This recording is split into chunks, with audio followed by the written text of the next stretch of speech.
Welcome to the latest edition of the Mind Gut Conversation podcast, a place to learn about new ideas from thought leaders in the area of optimal health, the science of mind gut microbiome interactions, food, and the environment.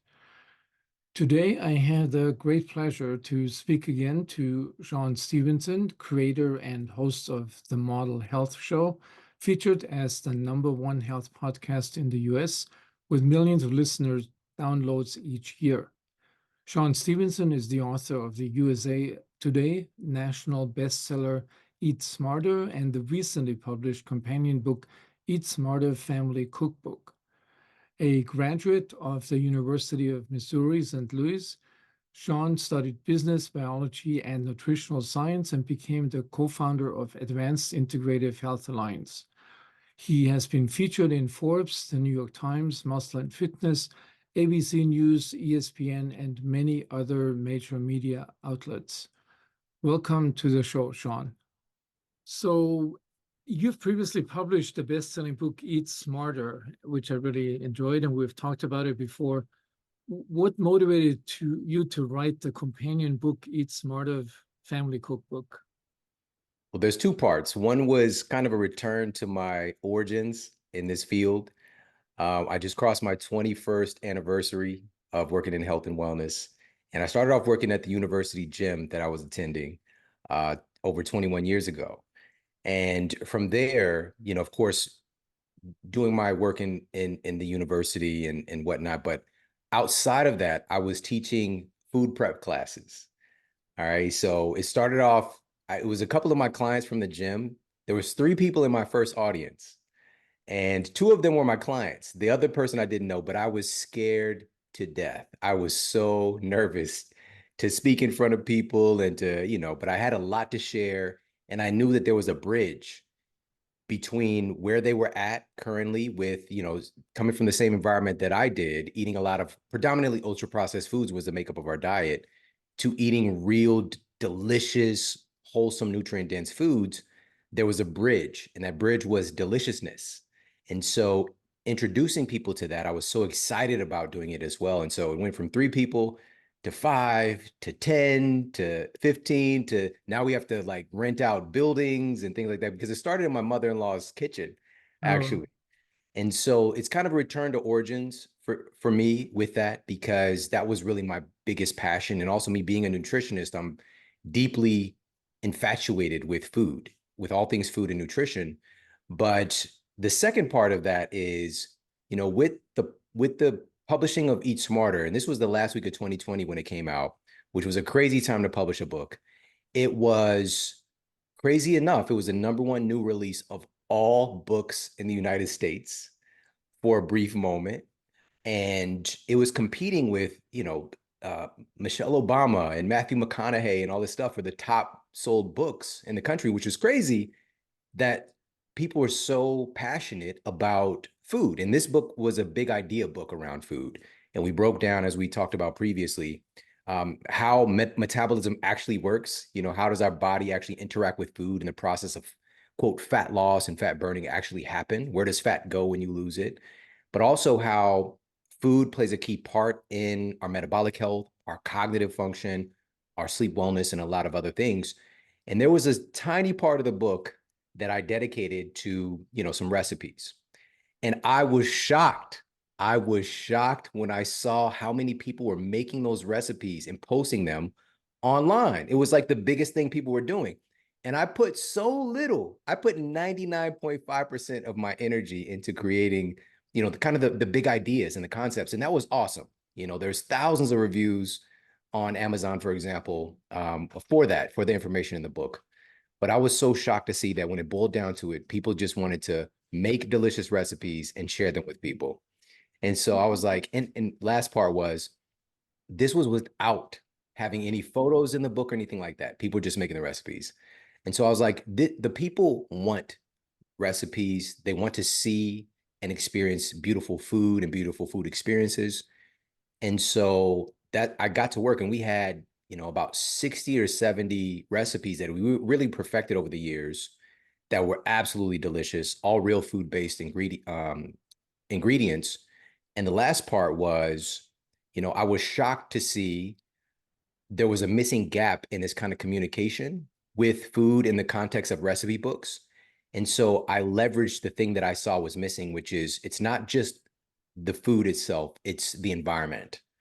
And so I shared a bunch of new science. And as there's over 250 peer-reviewed references in this cookbook, which is crazy, plus 100 delicious recipes. And so, we melded together all this wonderful food science, delicious recipes, and the science around how environment impacts our food choices.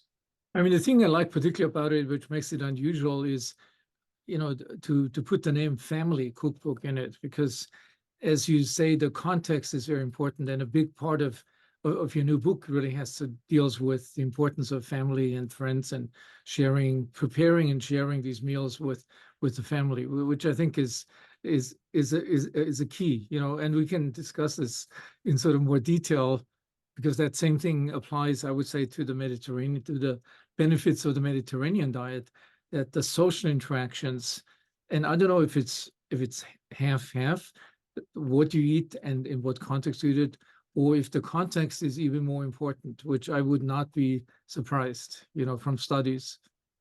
I agree. And you're going to be surprised. Well, maybe not, because you know so much about this stuff. I actually had to fight a little bit with the publisher with putting family in the title. All Wow. right. They're like traditionally, they were saying, put family in the subtitle. I'm like, no, no, no, no. This is family. Family is the entire umbrella under which this is getting created. This is really about the social interactions, primarily for me as the writer of the book.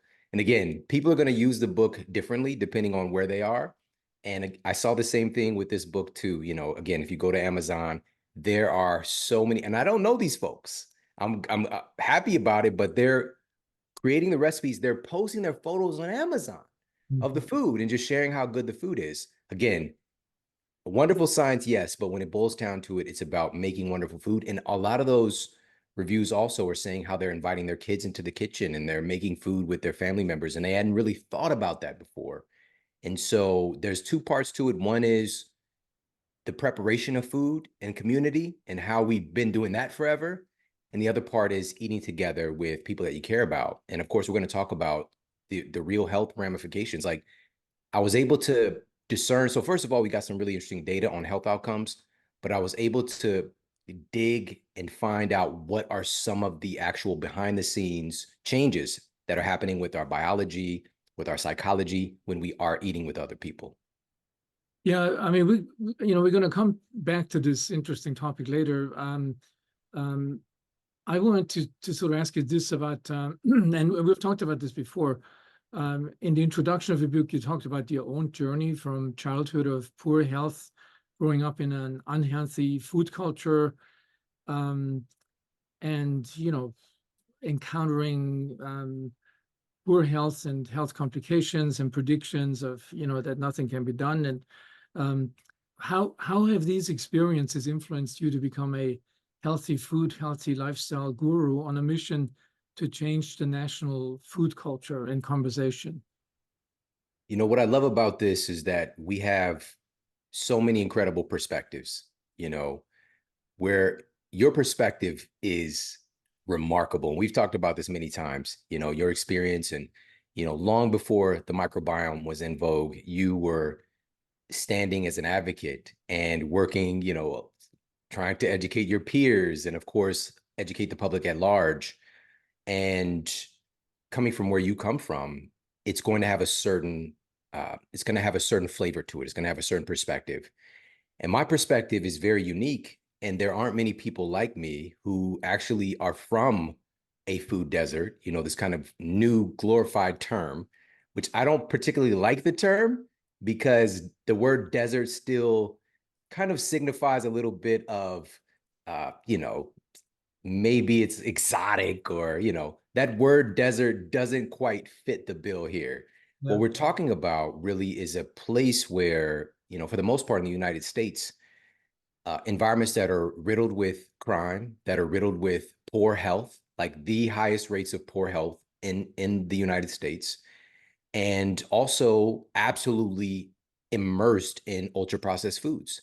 You know, zoning laws don't apply here. A lot of times there's fast food just like stacked on top of each other, liquor stores and check cashing places, and just these conditions that are really, unfortunately, structured in a way that keeps people sick, poor, and disempowered. And that's where I come from. You know, so I grew up actually when I made this transformation with my health, I was living in Ferguson, Missouri, but I really lived all over St. Louis as a kid. You know, we moved uh, about 12, maybe 13 times, you know, just not being able to pay the bills and going on to the next place. And, you know, my mom would get food from charities. There's a place called the Hosea House that we get, you know, food rations. Of course, there's government assistance, food stamps, and WIC, and all these different things. And, you know, you might, again, coming from the environment, I can actually share what it's like and the real perspective, because for me and some of my peers, we might hear them be like, just figure out a way, work harder, figure it out, get out of that environment, get off government assistance. My mother worked overnight at a convenience store to try to pay the bills and make ends meet, and she was stabbed multiple times. This is a true story. She would sell her blood to try to put food on our table, you know. But, you know, I have my stepfather in the household, and he's coming from a background. We're living in this environment during the crack epidemic, and he had already lost one of his brothers. His other brother's in and out of prison, and, you know, he's alcoholic. He's just trying to, he doesn't know how to manage his psychology. He's just doing what the environment is putting in front of him, you know. And so he showed up, he kept going to work every day, but addiction and poor health, the same things overtook him. And I'm saying all this to say, just kind of set this up. This might sound like a pretty bad environment, and there's a lot. There's violence in the, you know, outside my door. You do have to be on alert. You could, you know, there could be a drive-by. It could, you know, it's just, it is what it is. And also inside my household as well, there's a lot of violence. But what people don't understand is that there is this kind of extreme level of creativity that is born in an environment like that. Because we don't have access to certain things, we find a way. And so people might see, you know, these images of, you know, kids playing basketball on a crate, on a pole, you know, like I literally did that. I literally did that. There was a crate in the back, in the alley in the back of our apartment complex, and we played basketball on there. And, you know, just being able to, if I could summarize it in one phrase, it would be the creativity to make something out of nothing, to make beauty out of ugliness, you know. And that's really the beauty of living in that environment, having this really remarkable ability to create and to be creative and to find a way. And so transitioning that into, okay, so what does this structure actually look like?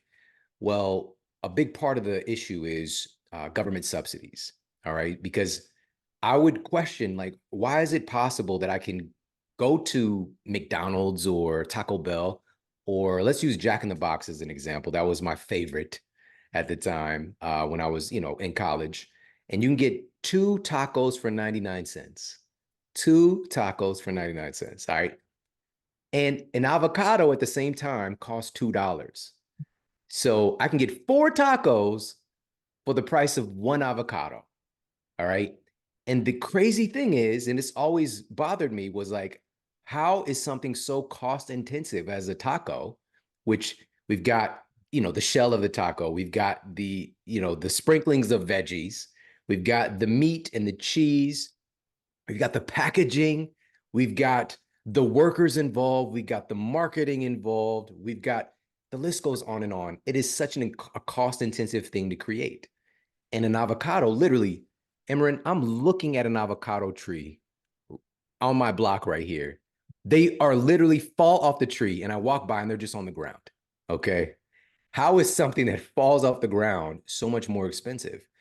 And the reality is, we have a structure, unfortunately, it's not just in the United States, but we're really the king of this, to where it's rewarded to produce ultra processed foods. And what I mean by that is, most of the foods that come through the drive-through window when we find in ultra processed foods are actually a big part of government subsidy programs. And there was a study that was published in JAMA, and this was a multi-year analysis, and they found that about $170 billion over the span of the study, which was 10 to 15 years, was doled out to companies that were growing the core ingredients for many of the ultra processed foods: corn, soy, wheat.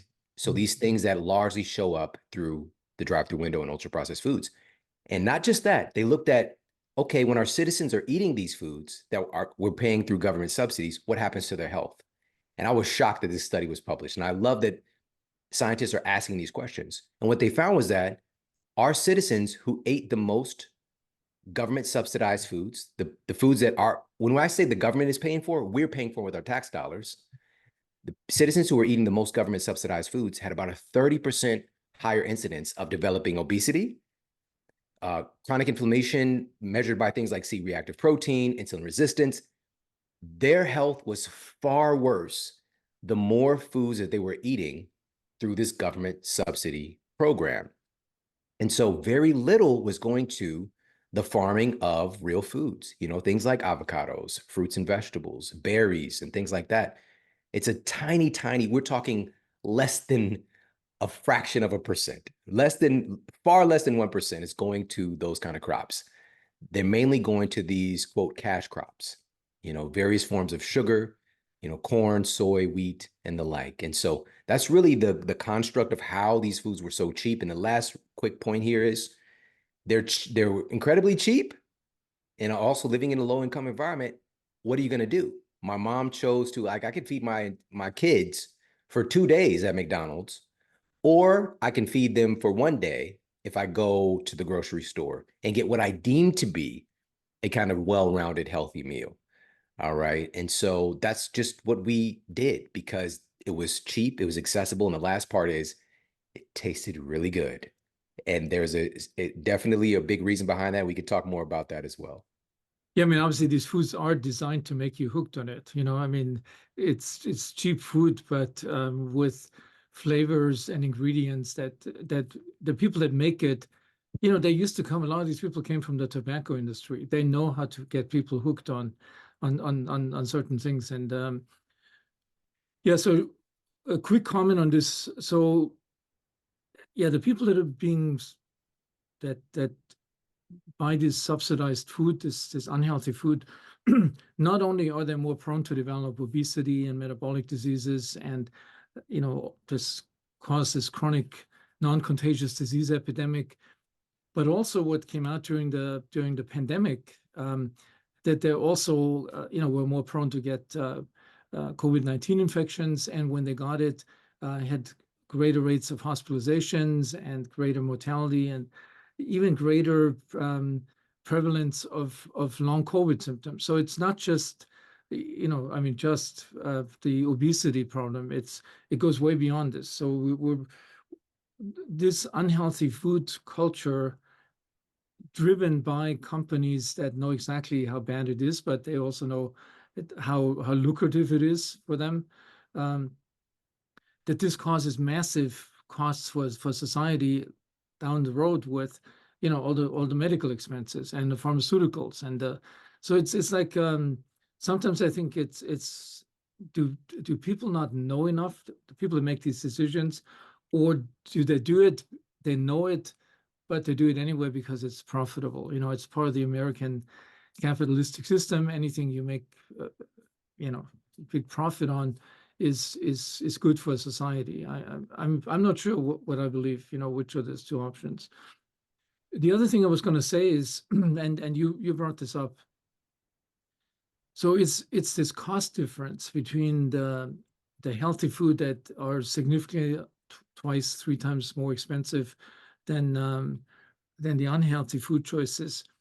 So if I look at your cookbook, beautiful dishes, can people that live in these impoverished neighborhoods that barely, like the experience that you had as a child, can they do something with this cookbook? Can they afford buy these ingredients and make these dishes even if they wanted to?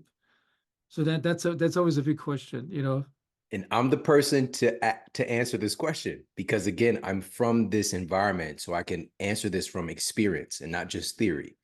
And absolutely yes, because when I transformed my health, I was living in Ferguson, Missouri. And when I say transforming my health, and just a brief snapshot of this, as you mentioned, at the time I was diagnosed with degenerative disc disease, and my spine, according to my physician, was that of somebody, the appearance of my spine looked like I was in my 80s and I was just 20 years old.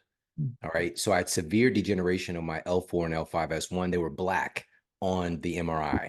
No light was shining through them, and they were both herniated. And I was in a lot of pain. And in addition to that, I'd broken my hip. I broke my hip at track practice just from running because my bone density was so low.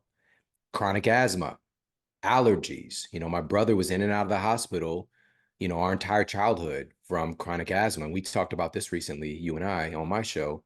And my sister had the most terrible eczema. A child should never have to suffer like that. It was crazy. And, obesity, I'd say 95% of my family members were obese. And so this is the situation that I'm dealing with. And so me being able to transform my health and not just be a guy who lost weight and look like I lost weight, but become radiantly healthy and to regenerate the tissue that was lost. I just got a scan of my spine done a couple of years ago, and my spine, the appearance of my spine is structurally, functionally that of somebody younger than I am right now. All right. Being in my 40s. All right. And this was also seen, this was 9 months later after I decided to get well and make some of the changes I'm about to share. 9 months after getting my scan done, the two herniated discs had already retracted and they were in position. And there was some suppleness in my disc again, where I can actually see the light shining through them. And at the time, I remember, my physician was standing there with his hand on his chin, just like, this is where his exact words. He said, "Whatever you're doing, keep doing it. I haven't seen results like this before." And I shared a little bit about what I was doing. I was like, I was talking about these different nutrients. I was like, I just came across this book. It had all these different studies on these different nutrients for bone density and for your spine and all these different things. And I'm not going to say he seemed disinterested, but if I was him and I saw those kind of results, because for him, I know in his head, and this as well, he probably was still leaning into this concept of spontaneous remission. Like this just happened. Yeah. Just like the condition just happened to me in the first place when I asked him, why did this happen to me? And he literally said, this is something that just happens. This is something that just happens. And I'm sorry that it happened to you. And I asked him, does this have anything to do with what I'm eating? And this is when I first got diagnosed. And for years, I thought I didn't have any grounds to ask that question. But at that point, I did have nutritional science in my university. And I knew that food had something to do with health, but I was miseducated in that expensive university class as well about the real connection.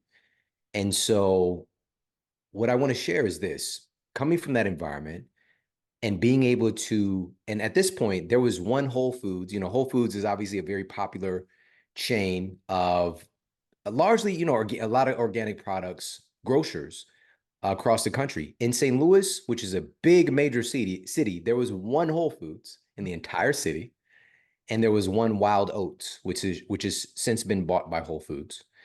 And I had decisions to make, right? Once I found out how important things like omega-3 fatty acids were for my bone density and for the health of my intervertebral disc, and this is based on peer-reviewed published data that nobody ever told me about. And I'm not exaggerating. I ate ultra-processed foods. About 90% of my diet was ultra-processed foods. And we could talk about how that compares to published data on where we are as a society in America, because I was not that abnormal in that. But I can honestly say I hardly ever got a viable source of omega-3 fatty acids in my diet annually. I'm talking maybe a speckle here and there. So my body was literally just hanging on, trying to do a patchwork job. And knowing this, that I needed to get these key nutrients, once I found this out, the first thing that I did, Amarin, and I'm kind of embarrassed to admit this, but it's still a part of my story. First thing I did was, I need these nutrients. I just started buying all these supplements, right? So I became a natural pill popper. I went from, my array of pharmaceutical drugs, both prescribed and over the counter, to help me sleep at night, to get, some of this pain to be reduced, Now I'm buying all these supplements and I'm kind of missing the point still, which is where are these nutrients coming from? And also, I mean, we could share a little bit about this. There are there's a mountain of data now looking at synthetic versions of nutrients versus real food or whole food forms of those nutrients and how they interact with our cells, this term called bioavailability. And so once I really kind of flipped that switch, which great, I'm grateful that it happened relatively quickly. And part of it was out of necessity because it was so expensive buying all these supplements. And so focusing on where can I find these things in real food that has all these other things, all these other cofactors. And so here's the one of the keys, which was, yes, I can go to Whole Foods. Yes, I'm making a strategic decision to invest in my health, which that led to me once I started feeling better, once I got healthier, that led to me making more income, that led to me making a bigger difference in the world and all these other things. There's that part. But then there's also the other part of, if I'm going to be healthy in this environment, I have to stop thinking in conventional terms, which is I have to go to this grocery store and exchange all the money that I made spending my time trying to make this money in exchange for these products. When traditionally humans have bartered, humans have, people were specialized in certain things and people would go to markets and actually talk to people who were actually making these things and growing these things. Little did I know there was a farmer's market in Ferguson as well, all this time. And it was in the quote good part of Ferguson. All right. This was the nice part of Ferguson, which was only 7 minutes from my house. But I started going to the farmer's market and I was getting things I was spending money at Whole Foods for. Sometimes it would be half the price. And also, I'm bringing my family along. We get to talk to the farmers. We get to, hear their passion, hear what they're doing, why they're growing things the way that they're growing them. And also, there's so much more integrity in the process. There's a lot of love and there's this close proximity, which, even the food, it was more nutrient dense. It was just picked. It wasn't Yeah. sitting in the store in the produce section, even for a week. It was just like, boom, it's right here in your hand. So we're getting so much more from less. And so thinking differently is one of the keys. So accessing, because no matter where we are in the country, pretty much, there's going to be farmers markets, there's CSAs that you can invest a certain amount of money in, and they deliver you, a box of, produce, and it's going to depend on the seasons. There is so many different online retailers now that are delivering food right to your door at kind of wholesale prices and deep discounts. It's just like getting plugged in and thinking differently about our shopping. And I was able to, again, procure all this amazing food. I could still pay my light bill and keep my lights on and get myself radiantly healthy in the process. I mean, listening to you, it's no longer the lack of availability in these food deserts, but it's really the awareness that people need to have, that they realize how bad this food is that they have been consuming, and secondly, that there are affordable ways to actually add those healthy things. And a side comment to the supplements, I mean, we're living in this intriguing paradoxical time. On the one side, ultra processed food more popular than ever, devoid of the main ingredients like phytonutrients and minerals and micronutrients, and at the same time this billion-dollar boom in the supplement business. So it's industry makes money on both ends of this, selling the junk food, and on the other side selling these supplements. And I think a lot of people that take the supplements, I mean, some people change their dietary habits as well, but a lot of them do not. They think now popping all these supplements, that's a substitute. And I mean, there's some interesting studies. Have one particularly this Cosmos study that has looked at flavonol supplements in thousands of patients, and what they found. So the benefit, this is one of the few supplements that actually has randomized control evidence behind it of the effectiveness, both for cardiovascular disease and for cognitive function. They found that the group that at baseline had the healthiest diet showed a non-significant increase in benefits for these two, for brain and heart functions. The ones that had the lowest actually showed the greatest benefit. So it's clearly, demonstrating that if you're on a healthy diet, you really don't need the supplements for most things. If you're on an unhealthy diet or don't have access or are not aware of it, then certain supplements, and I would say it's less than a handful that I would put my name under, have that benefit that can make up for the deficiency you get from your food. So I think this is kind of an interest. I mean, it's not going to change the business of supplements, which is a multi-dollar business. But I think for somebody like myself, who's been a skeptic of supplements for a long time, I think that explanation, if you are on the healthiest diet, you don't need them. If you're on a deficient diet, it's a pretty good idea to take certain supplements to improve your health. That's what I was taught in my university nutritional science class, was in addition to kind of this calorie dogma that we were taught on day one, calories without context.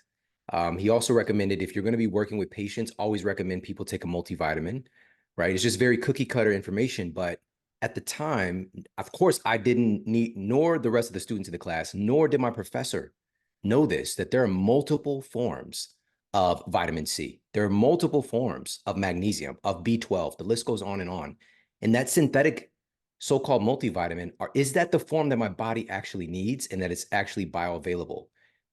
But if somebody is not eating a well-rounded, healthy diet, that multivitamin could definitely help them, live a little bit better. And so there's context here, but also certain supplements, like you said. And again, being in this field all this time, I've tried some of everything, and all these companies are always sending me stuff. But for myself personally, there are very few things that, I would recommend kind of across the board. And even for myself, I kind of cycle things. I really do my best to get high quality omega-3s through my food.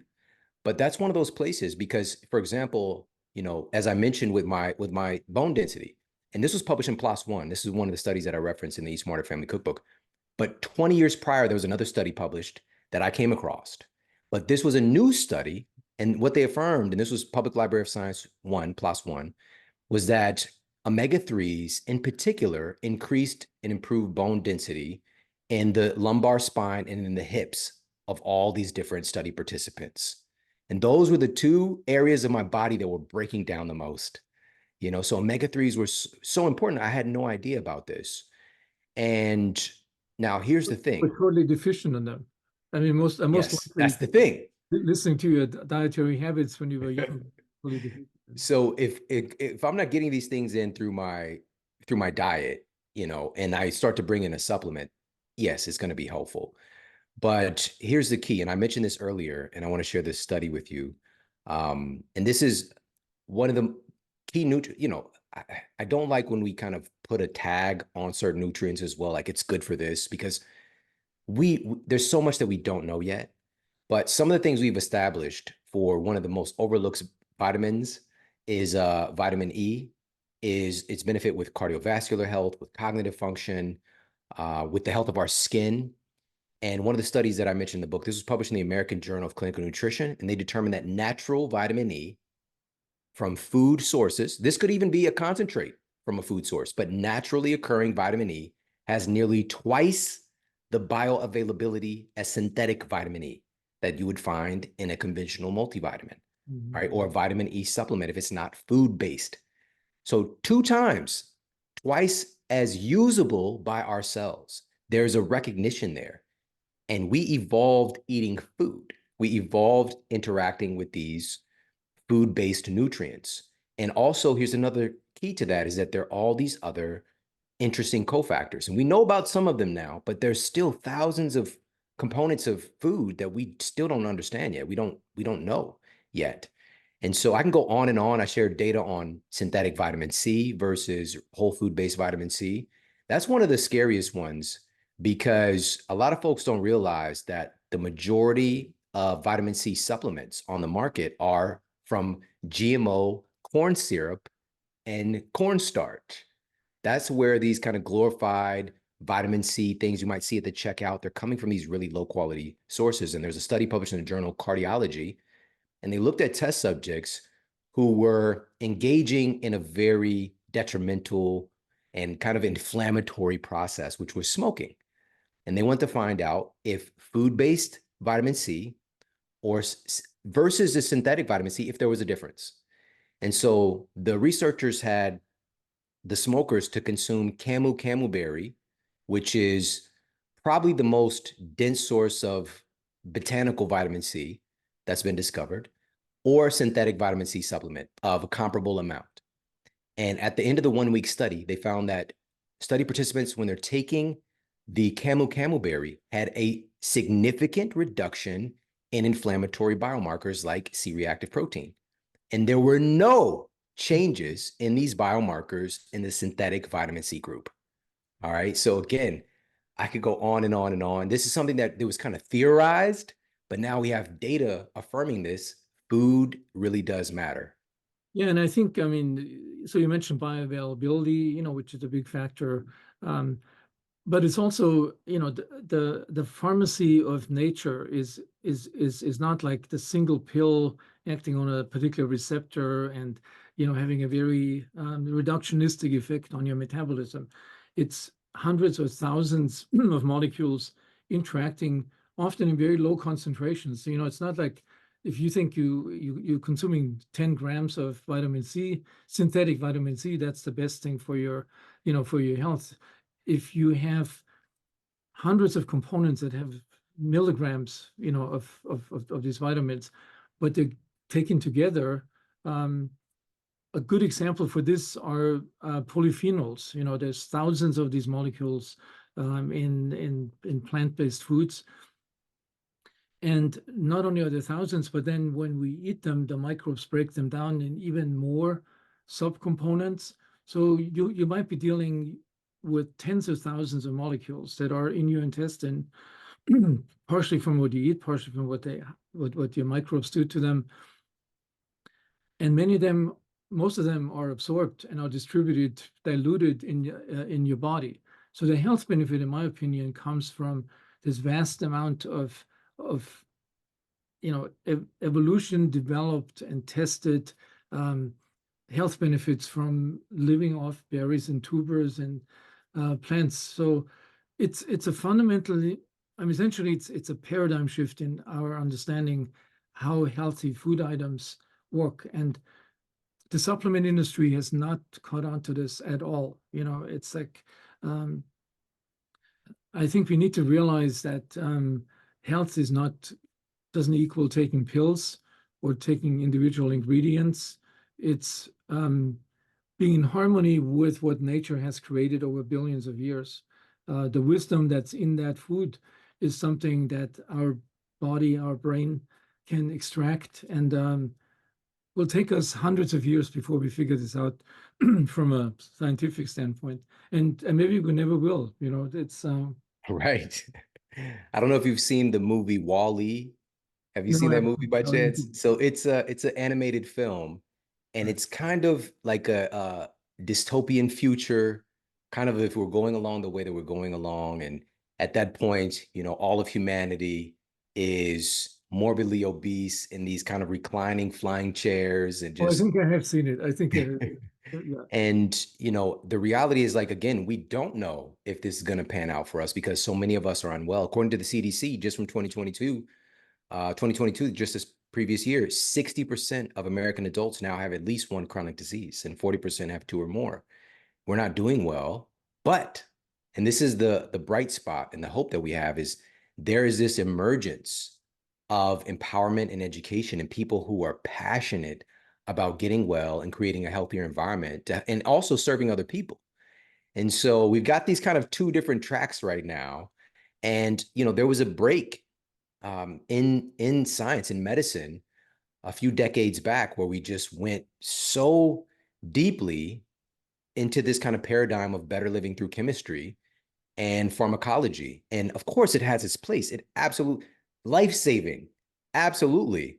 And when we start to make that everything, we are going to miss out on the fact that we are human beings and we have all of these very critical things that our genes expect from us, that our DNA requires in order for healthy function and healthy replication of our cells. And if we don't get these inputs, yes, we could, mute a symptom with pharmacology, but how about we just remove the need for that thing, which, as you said earlier, is this a situation where it's known and it's just not cared about? Or is it a situation where, this is just the nature of the business, is capitalism, and, every company has a right to, but for me, I'm a big proponent of honor and ethics.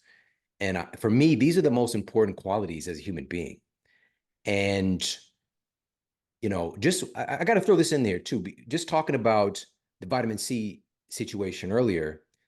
In addition to that, okay, so we know that we get potentially better health outcomes from this particular modality, which is real food. But what about the downside? And there was a study, this was published in 2013 in JAMA, the Journal of the American Medical Association Internal Medicine, 2013. So this is about 10 years ago. These researchers found that people who take synthetic vitamin C supplements had about twice the risk of developing kidney stones. All right. What is the downside? What is the potential harm that's being done if we're not adhering to the laws of the body, the basic tenets that are, again, that our genes require for healthy expression? And, for many years now, I've been studying like nutrigenomics and nutrigenetics, and we know that even one bite of food can potentially affect thousands of our genes. All right. It is that powerful. Food is such a powerful epigenetic controller of human health. And so what I wanted to do was just like lean into that and make some, because also, and this is one of the things that I love about you as well, that we interact with. Unfortunately, we're also programmed with the idea that being healthy and eating well isn't fun. As a matter of fact, it sucks. We're programmed with this idea that, we have to suffer in order to be healthy. We just got to eat a bunch of lettuce and some carrots and, drink water, and that's it, just suffer. And part of that, honestly, in working as a clinician, I would see this programming come in where people, like, if they're starving, they feel like they're losing weight. That means it's working. Mm-hmm. So really, they have this belief that in order to achieve health, they have to suffer. Mm-hmm. And there couldn't be two things that are so, like, it's like an oxymoron. They're so opposite. Suffering should not, like, health should be about joy, happiness, connection, fulfillment. All of these things sound healthy, suffering, restriction, deprivation, struggle. All these things do not sound synonymous with health. Now, there is a degree, of course, of challenging oneself, but to live a life of suffering is only going to lead to more suffering. Yeah. And so to jump out of that whole paradigm, I found that the bridge, and this is the thing that, as you have kind of alluded to several times, that people just don't know, especially coming from the environment that I come from. They just don't know that eating real delicious foods is so amazing, that it feels so good, that it tastes so good, that it's better than the alternative. It's better than that other stuff. We're just not exposed to that information. And so there are a couple of key components that I really leaned into for this project, looking at a well-rounded experience with food. It's not just about the flavor of food itself, which, as you mentioned earlier, food scientists have came up with incredible inventions like a gas chromatograph where we can isolate flavors, the chemistry of certain flavors. And we could take that flavor of a cherry and add it to things that are not cherries, or take the flavor of a taco and add it to, potato chips, Doritos or corn chips, whatever the case might be. We can make things that are not those things taste like other things, right? That's kind of where we're at. And we miss out on, again, another important evolution that not just humans, every species has this. And this is important concept or important truth, but we have a label for it now. It's called post-ingestive feedback. I don't know, did we talk about this before? No, we haven't. Okay. So this is a really incredible phenomenon. And essentially, Our cells are incredibly intelligent, far more intelligent than our conscious thinking. And if we were, for example, to, we'll just say 1,000 years ago or 10,000 years ago, but this is still true today. But if our ancestors were to come across, I mentioned cherries earlier, some cherries in the wild, and they eat those cherries, their cells are in a really remarkable way taking in that data about what nutrients were found in those cherries. So, for example, like the body's going to be like, okay, we found these assortment of amino acids, some vitamin C, some anthocyanins that were helpful with, our bodies aren't giving them these labels, but these anthocyanins are like really helping the body to reduce, activate lipolysis and reduce some of the stored fatty acids. There's melatonin here in these dark cherries. This is, by the way, it's one of the most dense sources of naturally occurring melatonin found in the food. So our cells are getting all this data that this is what was found in this food, and it is attaching that flavor with those nutrients. So it's post-ingestive feedback. And so if we were to develop a deficiency or go low in some of those nutrients, we would develop or evoke a craving for that flavor and seek that out. That's how we're hardwired. And animals do that in nature. And one of the studies that actually brought this to light for me was a study that was done on sheep. And they found that it's like, how do these animals know what to eat? Like, how do they know? Why do they eat those things? And every creature is eating things that their biology knows is, number one, it's going to be nourishing for them. But number two, also, it tastes good to them. For the most part, we're driven to eat things that taste good to us. But there's this camp, and I know you've got colleagues like this, and I know that I do as well. They're in this camp of like, food is fuel, and these concepts like eat to live, don't live to eat, and things like that. And it's well intentioned, but it's ignoring human biology. We are driven to eat things that taste good to us. That's why we go for them, and we have one of the most complex flavor receptors of any species, and also one of the most complex senses of smell. This is what makes us so able to detect subtle flavors and all these, you hear somebody like Gary Vaynerchuk talk about wine, for example. It's just like there's subtle hints of, a rusty penny and like dirt and a note of cherry cola. Like, what? What are you talking about? But with this incredible system, we would have evolved seeking out certain flavors to meet certain needs. Now, because artificial flavors have become so immersed in our culture, it's muddying up those metabolic waters of communication. We no longer know what to eat, right? Our bodies are screaming at us due to these nutrient deficiencies, but for us, it's coming in this more pronounced experience of hunger. And I just need to eat something. Right. And a lot of this is happening in the hypothalamus. A lot of this communication is kind of regulating our hunger and our thirst and things like that. But it is a very evolved, highly intelligent system that has just been kind of hit with a hammer with these different flavors. And so the bottom line is what I did was I understood, number one, we love tasty things. And let's not lie about that or ignore that humans love and we deserve to eat delicious things. Number two, it's not just the taste of the food, it is the experience of the food. It is the sights, it is the sounds as well. The sonic chip experiment, which won an Ig Nobel Prize. The sonic chip experiment, basically the researchers put headphones on to participants and they found a uniform food, which for them was Pringles because they're all shaped the same and that whole thing. But they found they amplified certain aspects of the crunch. It made the participants believe or feel that the food was tastier, fresher, and more satisfying just based on the crunch. And if you look again how we evolved, if we were to go and to grab an apple or those cherries, and in particular with an apple, for example, and we find an apple as we're out, foraging, and we bite into a crisp apple, it's supposed to have this certain sound. But if you bite into an apple and it's mush, you don't get it. Alarm goes off. This is probably not good for me or ideal to eat. So that's another aspect, the sound of the food, the textures, all of those things are important, and also the environment around us. And so with the recipes, we looked at, for example, in our culture today, we love brunch. We love pancakes. They're a big part of our culture. Let's lean into that. But instead of these highly refined bases, flours for those things, let's use a real food. Let's use a real nutrient-dense food. And so we utilize sweet potatoes, and we made these delicious sweet potato protein pancakes, increasing the protein fraction of them to reduce that kind of glycemic impact, glycemic load of the food.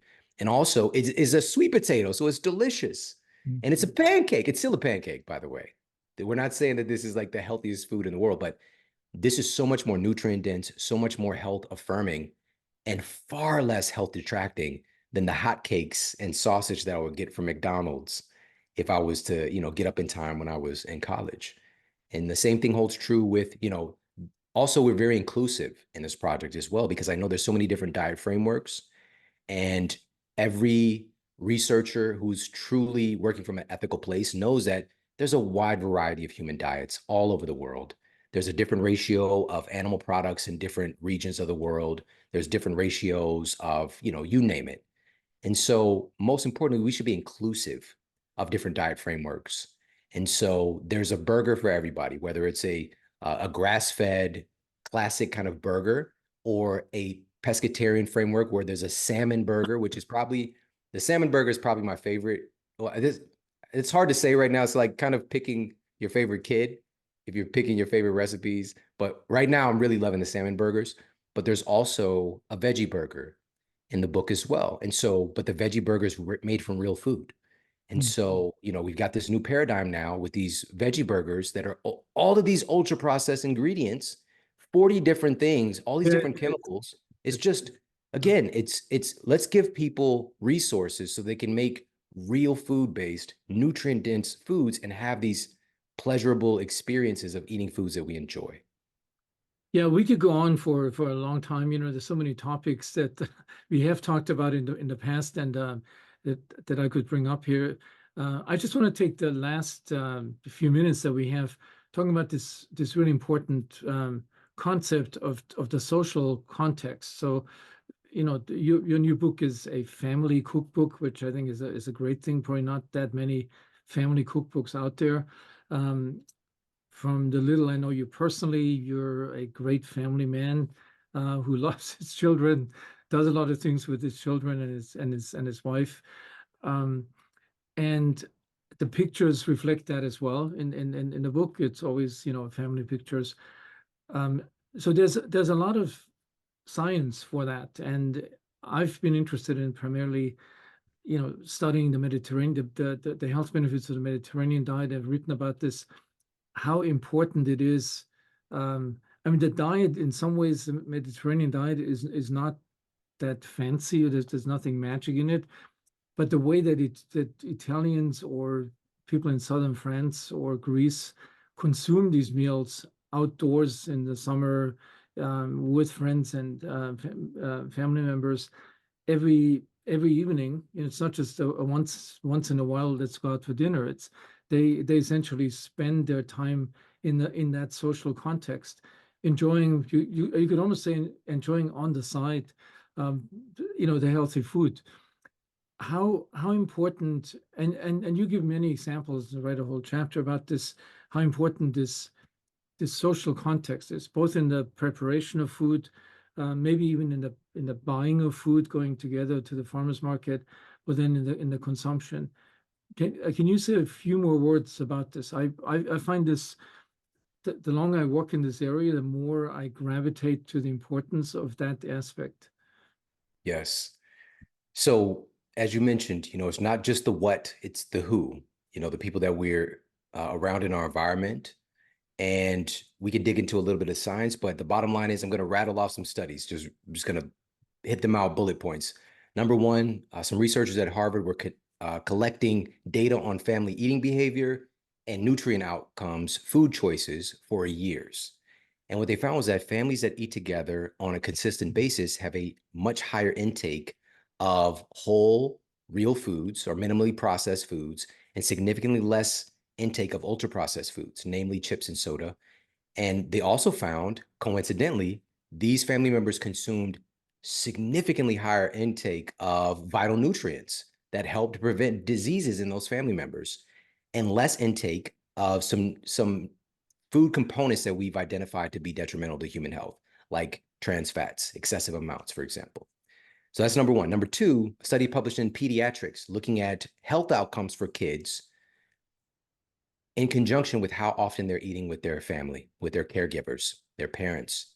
And they found that when children ate with their parents or caregiver at least 3 meals a week, 3 or more, 3 was that minimum effective dose, the children had significantly lower incidence of developing obesity and disordered eating. Last study, and now again, I could rattle off so many, and all of these are in the book, by the way, but another study that was published in the Journal of Nutrition Behavior, the Journal of Nutrition, Education, and Behavior.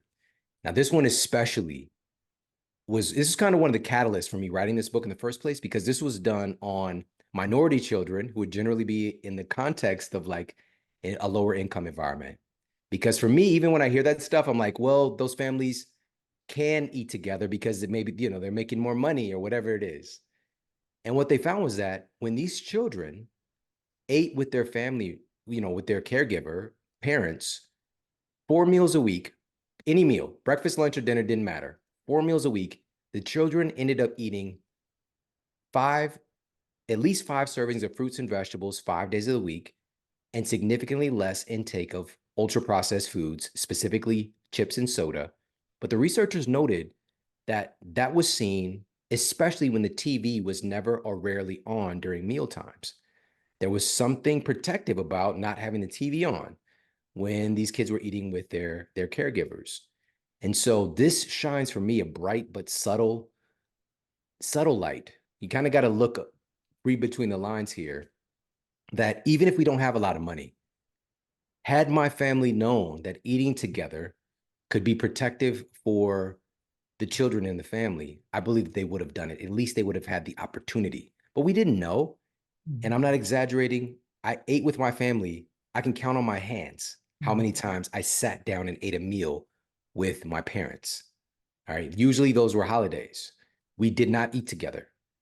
And, there's, again, something protective about this. And last, I'll share one more study really quickly.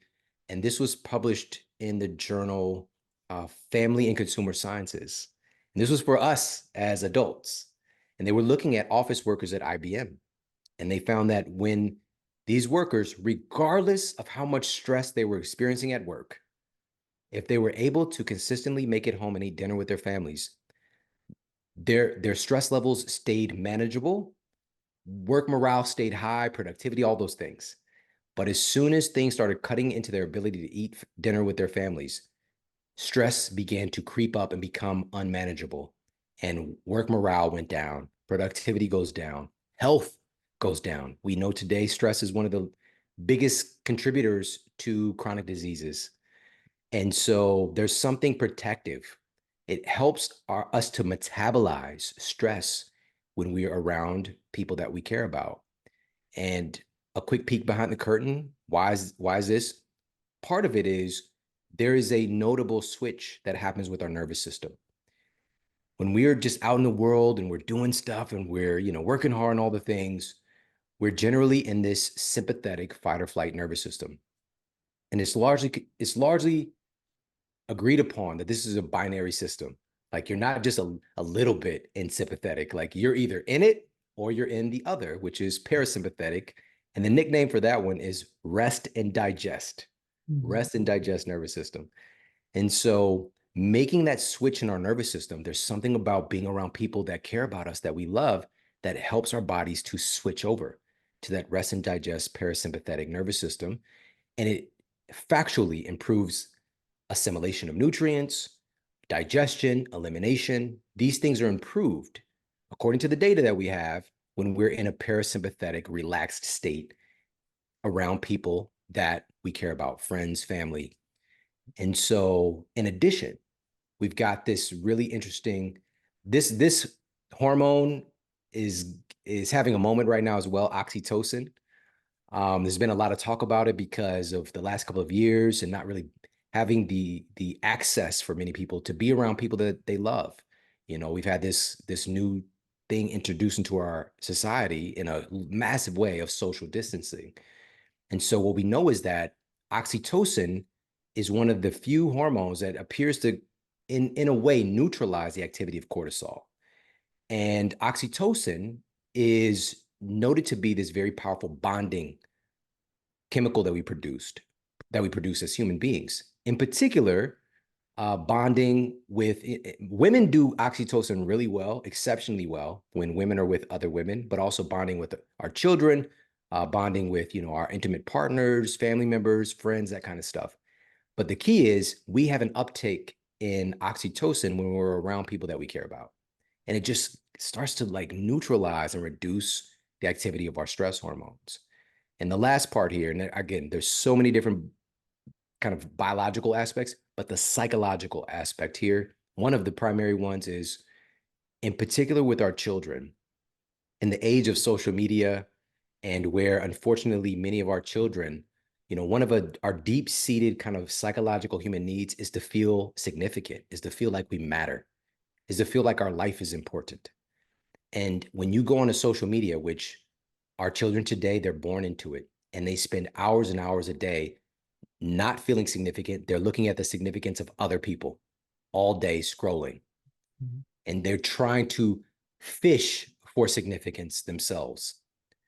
To sit down without these devices being present and to actually see your child, to look at them, your child, your grandchild, nieces, nephews, cousins, whatever the case might be, and us as adults, to actually be seen today, where somebody is present with you and listening to the sound of your voice, it matters more than ever. It really does help to reduce stress, to, again, kind of cultivate and pour into that desire, that need for significance. And we can get that all in a meal. The dinner table can act as a unifier. And it doesn't matter what meal it is, but it can act as a unifier and fulfill psychological needs, fulfill biological needs, and also, of course, fulfill the need to eat delicious food. Yeah, I think this is a good point to close this conversation. Fascinating. I have to say, I've talked to many authors. I can't think of anybody who has this wide range of scientific insights, practical insights, life experience, and also a great way of presenting the information in an easily digestible way. So, I don't know if you can see this. We're going to put it in the introduction as well, but